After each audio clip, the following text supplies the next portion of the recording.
The Raptors fall in a tough one to the Boston Celtics. 97-93 is your final. Welcome to Raptors Tonight. I'm Randy Urban, joined by Jack Armstrong, Leo Rautins, and Sherman Hamilton. Sherman, we'll start with you. Raps fought hard till the end in this one. Just your impressions of those final 5 minutes of the fourth quarter. To your point, the Raptors did fight hard late in this game. I thought they got some really good looks, and they kind of finished that game like a team that's been on the road for their fourth game, and they're in the second game of back-to-back and just didn't have the ability to make those shots. It's interesting because I thought Pascal got some good looks, Fred got a good look, and those are the guys you want to get those shots, and they just couldn't make those shots. So it was interesting. You got to figure there's some fatigue in there maybe, but they didn't get the production from their bench that they got the night before. So that puts a little bit more of a burden on your starters. But it was just a game that seemed like towards the tail end of a road trip, and you're trying to figure out a way to get the job done. And I tell you what, I take those shots that they got every time. Just got to make those shots. Leo, we lost you there for a second. Glad you're back. It's crazy for a minute there. Yeah. What did you see in those final 5 minutes? They got to 92-92 and then got a little bit difficult there down the stretch.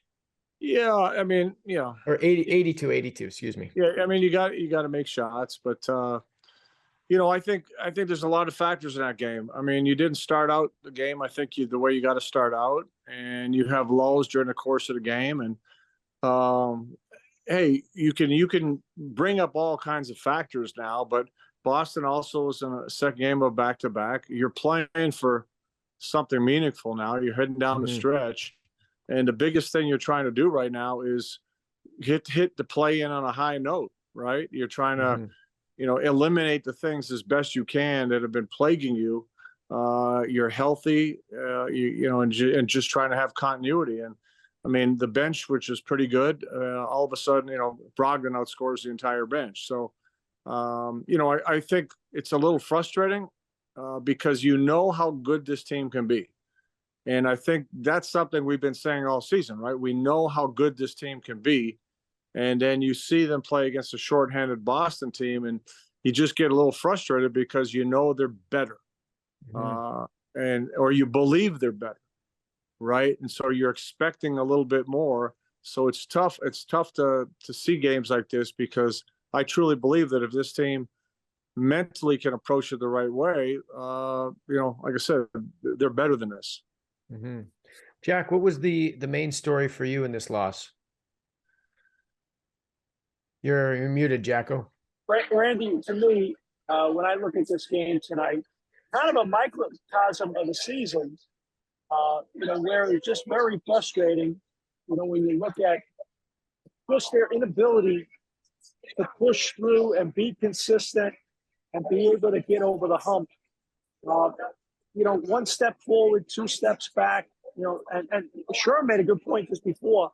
They got a lot of shots. Man, they got really good shots. And, man, I think they're generating good shit. The thing that was a problem tonight in stretches with turnovers. I think they had 5 turnovers in the second quarter. That was a bigger problem than anything else. But they were getting good shots and just couldn't make them. And to me, that – I understand the Celtics are a better defensive team than the Hornets, and things come easier against a team like the Hornets. But nonetheless, I'm looking at the Raptors tonight. They generated enough chances to win this game. And down the stretch, I mean, in the last minute or so, Pascal Siakam had 1, and then Fred VanVleet had 2. And if you're going to win in the playoffs on the road, your best guys got to make like these big shots. And, they just weren't able to do it tonight. So to me, that's the frustrating part because it's kind of like a little bit of a microcosm of the regular season in general, where you're like, man, I know they can do it. And they just can't hit the high notes some nights. Yeah. And Jack, you were there at the arena. It seemed like there was an opportunity to kind of really silence, the Celtics crowd because the crowd wasn't into it at all. Right. Well, you say silence. It was silent. Yeah, I mean, right. It was dead. And I was chatting with Matt about it during the game. I was stunned. and we've all been here, Sherman, Leo. I mean, we've all been here. This place is a great, sophisticated basketball crowd, and they're into it and lively. And, this is a Wednesday night, but the holiday weekend is coming up. A lot of people aren't working the next few days. People are into it. And yet it was quiet in here. It was an ideal game to steal on the road, and they just couldn't do it. Yeah, and sure, we've seen some stellar ball movement, of late. How would you characterize the ball movement tonight? Not as stellar at times, but still, I think it was, when you're generating good shots, you're probably doing it a couple of ways. And one of the ways to do it is by moving the basketball. So they're getting good shots. So there's still ball movement. And the unfortunate thing about assists is that either goes in or it doesn't. The ball movement could be the same every night, but if shots aren't falling, those assist numbers change. So I think they're doing the right thing in terms of how they move the basketball. The unselfishness is there. And when those shots don't fall, because as Jack mentioned, that level of defense is a few notches higher than Charlotte. It changes the amount of time you get to shoot the ball. The closeouts are a bit quicker. The discipline defensively is much higher. Mm-hmm. So now those shots might not be as easy, but the ball movement for the Raptors, I've been happy with it in this game in terms of what they were able to generate for good looks or quality looks at the basket. Mm-hmm. Leo, 6 of 33 from 3 is not going to get it done on most nights. How much did Boston's defense play a role in the Raptors' inability to make threes? Well, like everybody said, I mean, they got enough good looks.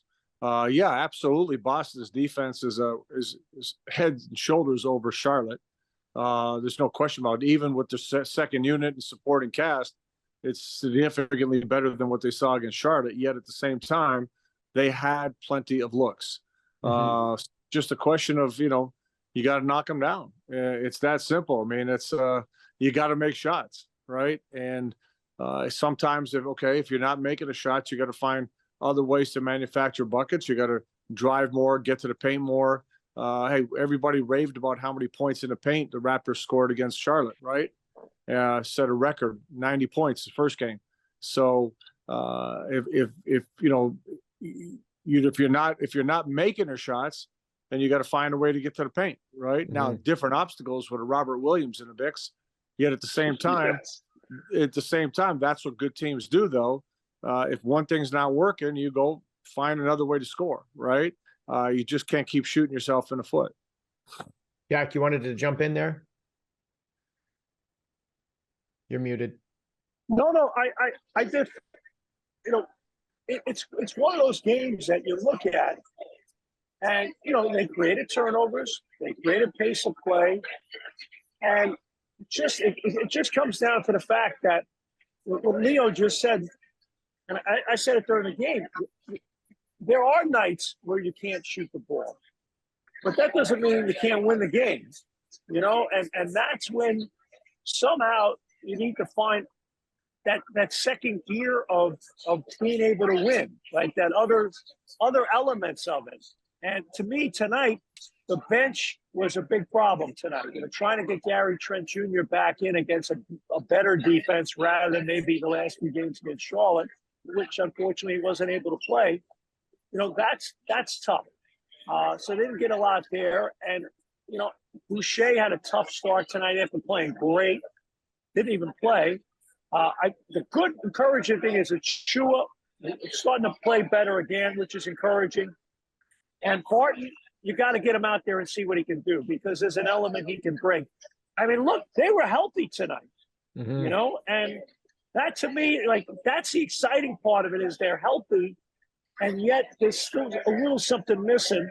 And can they find it here in these last two games and put themselves in a position where they're able to be effective? It's looking more and more every day like it's going to be Chicago, Toronto in Toronto next Wednesday night in a 9-10 game. Mm-hmm. Sherman, I'm looking at Boston. Obviously, they got their studs on their team, but an underrated guy who I think is an X factor, and he made multiple plays tonight, was Malcolm Brogdon. He's going to win you games. He's a really, really good player, and I've always liked his game, his toughness, his cerebral approach to the game, his shot-making ability. And it was all on display tonight. And he's the kind of backup point guard that every team would love to have. He could start for you. He could be on the floor with your starting unit, but he's such a leader. He's a floor general. He understands how to run offense, set the team up, and defensively, he's very, very good. He embodies everything that you want in a point guard's ability to dictate both sides of the basketball. And tonight, he was phenomenal in terms of his scoring ability. Defensively, he was active. And he just, you don't have a Jason Tatum on the floor. So who else is going to help fill in the void that Jason Tatum leaves? I thought Malcolm Brogdon did a great job. And he's a handful. And this is what makes the Boston Celtics so good. They have quality depth that can play at a high level when their starters aren't on the floor. Theo, is there a positive that you saw tonight that can carry over to Friday and beyond? Well, I mean, a lot of positive. I mean, okay, you see it spurts, you're seeing the good things, right? You're seeing what different players can do and what they can do when they're active, when they're aggressive. So, yeah, there's positives. But, like Jack said, I mean, we've seen this show all year. So the positives have to be extended. The positives have to be consistent and throughout the whole game. So you're at the point now where, hey, all season long, you're worried about being healthy. You're healthy. You've had some games against a weaker opponent to feel confident, get your confidence up, get it going. And now is your opportunity to put it all together and play. So, yeah, there's a lot of positives, but the positives have to go 48 minutes. And that's the catch right now. Jack, last word to you. One thing you want to see on Friday night from the Raptors? Just more juice. Like more juice. I think that would be that game was much more important for the Raptors than it was for the Celtics. Maybe I'm wrong. I mean, you can look at all the math, but to me, to have an opportunity to be maybe an 8 seed and only have to win one game to advance rather than 2. I mean, that's a huge game. And I kind of have that feeling tonight, like I did the first game of the back-to-back in Washington, where the Raptors lost, and then they came out the second game, played great. But I have like a little bit of an empty feeling tonight after that game where I'm like, man, there was a lot at stake there tonight. And we talk a lot about in sports meeting the moment, and unfortunately tonight that moment wasn't met. All right, great guys, great stuff. Gonna stop it there. Next game for the Raptors Friday night, once again against the Boston Celtics in Boston. Tip-off goes at 7:30 p.m. Eastern. After the game, be sure to catch Raptors Tonight on Raptors YouTube and NBA TV Canada. Thanks for watching. We'll see you next time.